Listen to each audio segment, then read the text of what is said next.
They're just horrific scenes coming out of Syria of an apparent chemical attack, and they've drawn international condemnation.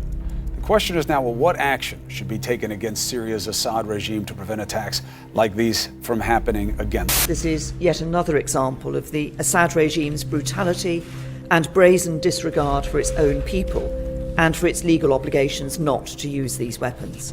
If they are found to be responsible, the regime and its backers, including Russia, must be held to account. Russia now firing back this morning, calling reports of the attack a hoax and warning of serious consequences.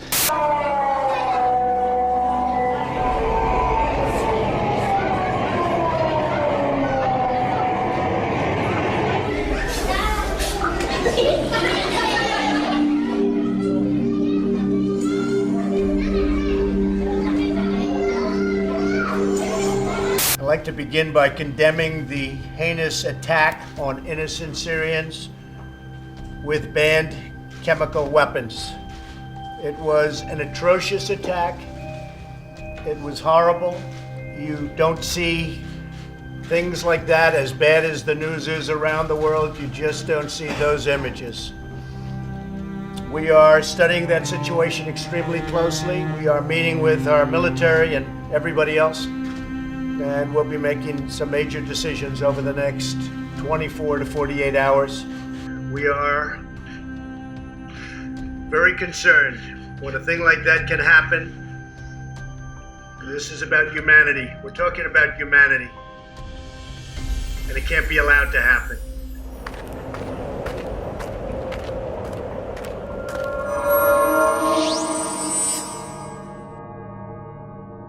This is Dan Dix here reporting for Press for Truth with breaking news today, as the United States is now on the brink of a war with Syria, all based on a false pretense, a false flag attack. So in this video, we're going to cut through the lies and point the fingers at the real enemy, Israel and the United States themselves. It was only 10 days ago that Donald Trump stumped his advisors by announcing that the United States would be withdrawing from Syria. He said, "Let the other people take care of it now. Very soon, we're coming out.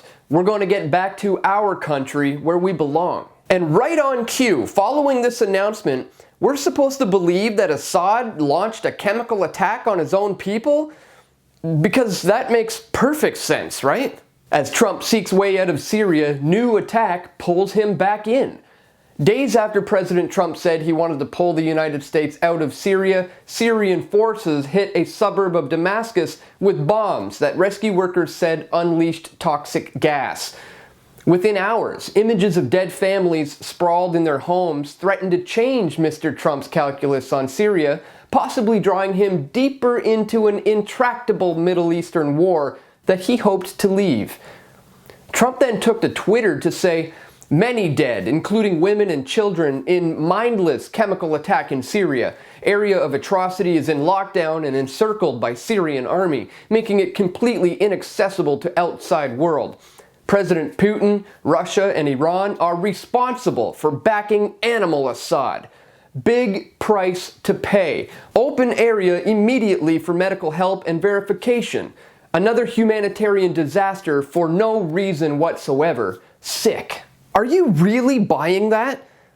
Are people out there really believing that this is the case? Well, they believed it when it was Saddam Hussein's weapons of mass destruction following 9/11, when they invaded Afghanistan, launching an all-out war for the battle in the Middle East. So it's easy to see this scenario will play itself out all over again in yet another lie designed to manipulate the American people into accepting a war with Syria under the guise of a humanitarian mission. But this is certainly coming as no surprise to the Russians, Syria's ally, as they have been warning for weeks about this exact scenario playing out. Russian claims that US is planning a false flag chemical attack is a distraction, Pentagon says. This was released on March 13th. On Tuesday, Russian officials claimed that militants are preparing to use chemical agents in Syria and intend to put the blame on the government of Syrian President Bashar al-Assad, according to TASS, a state-run news agency in Russia. Russian Army General Valery Gerasimov said that the United States is planning to then use the chemical attack as a way to furnish the so-called evidence of the alleged mass civilian deaths through the fault of the Syrian government and the Russian leadership supporting it. As a countermeasure, Washington plans to deliver a missile and bomb strike against Damascus's government districts. Well, they call that first part to a T, so what are they saying now? Russia blames Israel for strikes on Syrian airbase. Syria and its most powerful ally, Russia, blamed Israel for striking an airbase in the war-torn country on Monday, following a suspected chemical gas attack that drew condemnation from world powers. Russia's defense minister claimed 2 Israeli F-15 warplanes launched airstrikes on the T-4 base in central Syria from Lebanese territory. Syrian state media said that a number of people were killed or injured in the strike and cited a military source blaming Israel for the military action.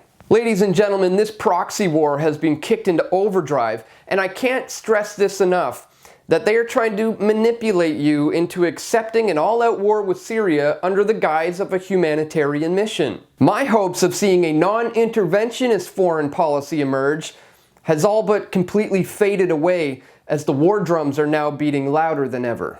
I strongly encourage you to get up to speed on this issue by using the search feature on my YouTube channel and typing in the word Syria.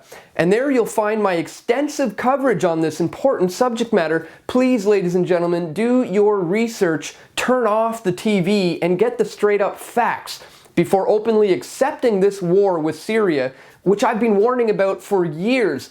And here we are on the brink of what will become the biggest war in the history of the Middle East, all based off of a lie.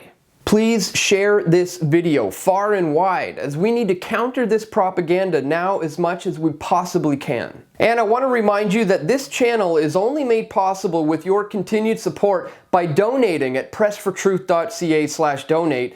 I'm going up against a massive propaganda spin machine here, and I need all the help I can get. And be sure to subscribe to us here on YouTube, as I'm going to be covering this more as it continues to develop. So check the links in the description for all the sources to this video and to where you can also contribute by donating or by joining as a PFT member or a PFT patron.